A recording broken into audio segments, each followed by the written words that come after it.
السلام عليكم ورحمة الله وبركاته. يا اخوان، انا اليوم في مقبرة زي ما تشوفون، عدد هائل من الاموات، الله يرحمهم جميعا ويغفر لهم. بس انا اسأل نفسي سؤال، لو واحد فيهم رجع للدنيا دقيقة واحدة ايش بيسوي؟ انا متأكد والله اعلم انه بيرجع يصلي ويحمد ربه ويستغفر ويتوب.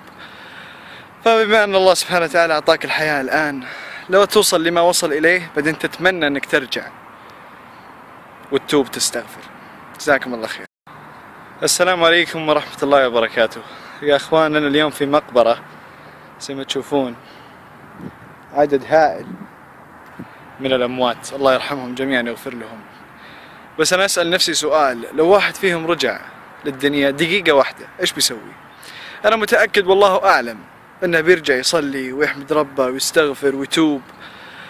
فبما ان الله سبحانه وتعالى اعطاك الحياة الان، لو توصل لما وصل اليه بعدين تتمنى انك ترجع وتتوب تستغفر. جزاكم الله خير.